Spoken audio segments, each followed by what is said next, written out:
Presiden kelima Republik Indonesia Megawati Soekarno-Putri meminta Presiden Joko Widodo untuk membubarkan Komisi Pemberantasan Korupsi atau KPK karena dianggap tidak efektif. Apa yang kemudian bisa kita baca dari statement ini? Apakah karena penegakan hukum seperti polisi dan juga kejaksaan sudah dianggap ideal dalam pemberantasan korupsi?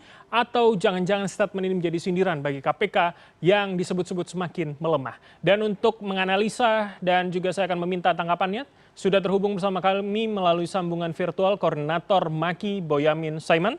Selamat sore atau selamat malam Pak Boyamin. Selamat sore Bram dan seluruh pemirsa CNN. Baik, dan sebelumnya kami juga telah mengundang pihak KPK serta PDIP namun belum dapat bergabung dalam dialog kita di sore hari ini. Jadi langsung saja kepada Pak Boyamin. Ini kita bisa memaknai apa? Belum efektif tapi dibubarkan. Bukankah ketika belum maksimal harusnya dimaksimalkan begitu? Ya, saya kira husnudon aja saya berprasangka baik terhadap Ibu Megawati.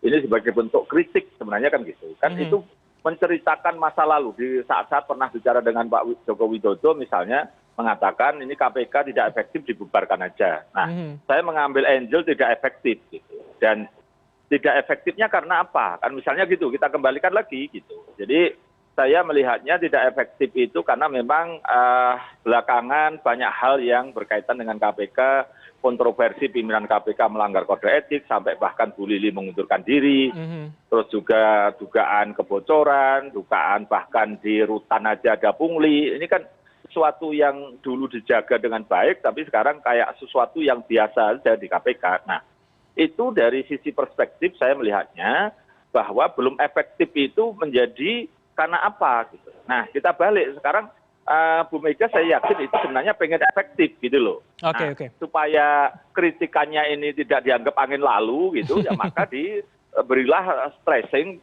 di ketok palunya yaitu dibubarkan gitu loh. Jadi biar orang sekarang kan jadi heboh, jadi rame kan, dan KPK pun saya yakin kemudian introspeksi. Tapi kalau Bu Mega misalnya hanya menyampaikan bahwa KPK belum efektif gitu titik gitu, rasanya ya biasa-biasa aja, semua orang paham gitu. Pak Boyamin, bahwa kemudian ada pemukulan palu itu ya itu suatu cara komunikasi Bu Mega saya kira. Oke, kalau kita mengikuti logika itu berarti ini menjadi sebuah kritikan. Mengapa kemudian tidak langsung ditujukan kepada KPK yang kemudian dianggap seharusnya menjadi lembaga penegakan hukum begitu? Mengapa harus melemparkan itu, mendesak itu kepada Presiden ketika ini adalah sebuah kritik atas kondisi yang memang tidak dianggap ideal, apalagi ia menyebutkan ini adalah dibuat di masanya begitu? Ya saya kira gini, kalau mau lebih jauh sebenarnya itu kan disampaikan ke Pak Jokowi.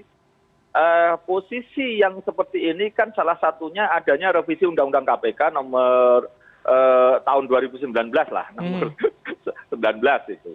Nah, kalau begitu kan ketika bicara kepada Pak Jokowi itu kan bisa jadi saya mudah-mudahan memahaminya, ya diperintahkan untuk dicabut revisi Undang-Undang nomor 19 tahun 2019 dikembalikan ke undang-undang yang lama, yaitu lebih independen, lebih kuat dan lain sebagainya gitu kan.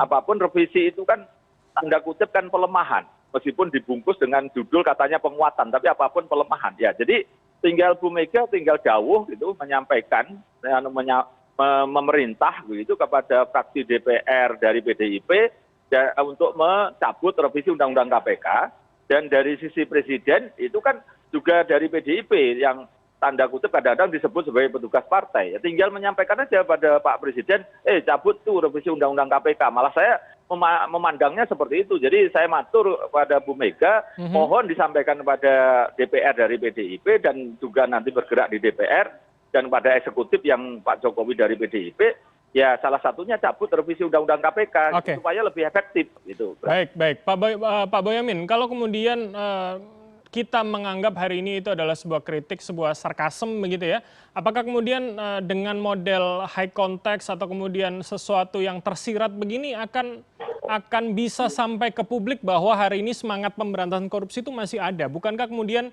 dengan seperti ini akan juga publik menganggap, oh jangan-jangan memang narasi yang berkembang selama ini, tuduhan-tuduhan soal pelemahan KPK, itu memang terjadi dan terus berjalan begitu Pak Boyamin? Iya. Saya yakin Ibu Megawati sebagai seorang ibu tidak akan tega membunuh anaknya. Nah ini kan KPK ini kan anaknya yang diakui dilahirkan zaman dia gitu. Jadi rasanya tidak mungkin, dan pada posisi ini kan memang untuk pemberantasan korupsi Bu Mega ini kan juga paham untuk dikeroyok banyak gitu kan, termasuk kepolisian, kejaksaan. Buktinya dengan ada KPK sekarang kejaksaan mulai bisa menggeliat dan mencapai titik kerja paling tinggi di angka 80 dari survei, di atas 80 bahkan, dan triliunan yang diurusi gitu. Kepolisian juga sudah mulai menggeliat misalnya, dan itu karena triggernya dianggap ada KPK. Kalau tidak ada KPK, saya yakin ini posisinya masih seperti dulu-dulu lagi. Jadi ini saya kira dalam posisi yang dari legalitas, Ibu Megawati saya yakin juga paham, sekarang ada putusan Mahkamah Konstitusi berkaitan dengan perpanjangan jadi 5 tahun, dan juga masa seleksi dari ini umur 50 tapi pernah jadi pimpinan KPK. Dalam hal itu kan berarti malah sudah dikukuhkan Mahkamah Konstitusi.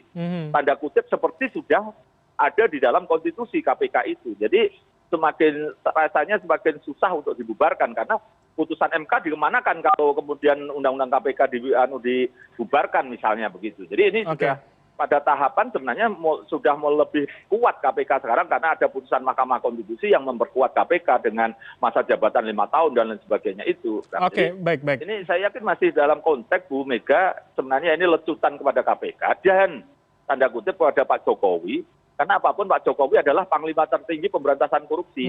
Karena berdasarkan undang-undang yang baru, KPK kan di rumpun eksekutif. Jadi sebenarnya kerja berat besarnya itu adalah membentuk tata kelola pemerintahan yang baik. Itu tugasnya KPK. Mohon kepada Pak Presiden, karena gitu, pimpin KPK, beri tugas kepada Pak KPK, beri kepercayaan penuh kepada KPK untuk membuat tata kelola pemerintahan yang baik. Nah, tata kelola pemerintahan yang baik itu kan amanah, transparan, terbuka, dan kemudian tidak korupsi juga begitu. Nah, itu kan harus ada sisi pencegahannya supaya anggaran berbasis kinerja, sehingga tidak bisa dikorup, supaya tidak ada tender-tender yang kayak kemarin abal-abal, fiktif, dan ugal-ugalan seperti BTS Kominfo, supaya itu menjadi perhatian, kira-kira gitu loh. Jadi Bu Megawati selain mengkritik KPK, saya kira memberi amanah pada Pak Jokowi untuk memimpin pemberantasan korupsi bersama KPK gitu. Oke, baik.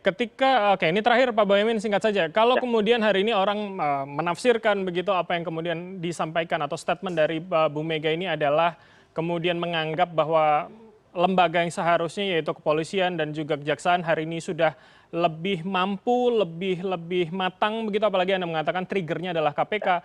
Apakah memang kedua lembaga ini sudah sampai pada titik yang seharusnya begitu dalam pandangan Maki?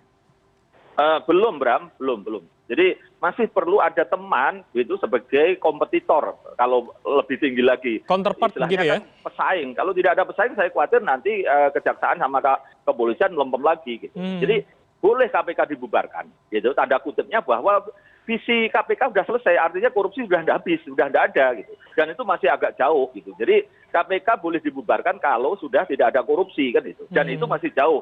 Dan ini sebenarnya hal-hal yang mudah bisa dicapai, gitu. Kalau ada niat, ada kemauan, dan setidaknya pemerintah betul-betul mendukung KPK untuk memberantas korupsi dengan cara tidak diintervensi, tidak disuruh untuk kekuatan politik untuk menghantam lawan politik, gitu loh. Jadi diberi independensi dan diberi dukungan penuh. Tapi tuduhan itu masih ada berarti ya, Pak Boyamin ya, sejauh ini digunakan sebagai alat politik begitu?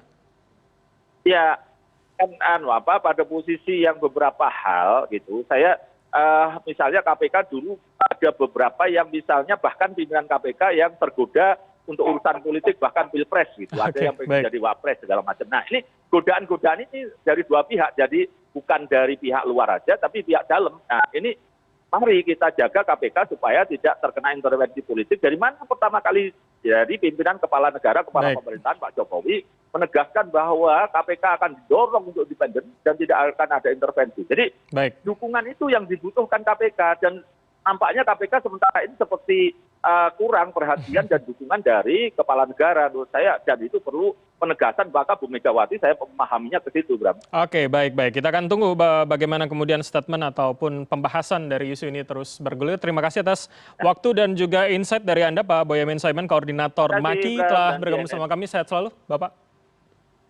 Masih.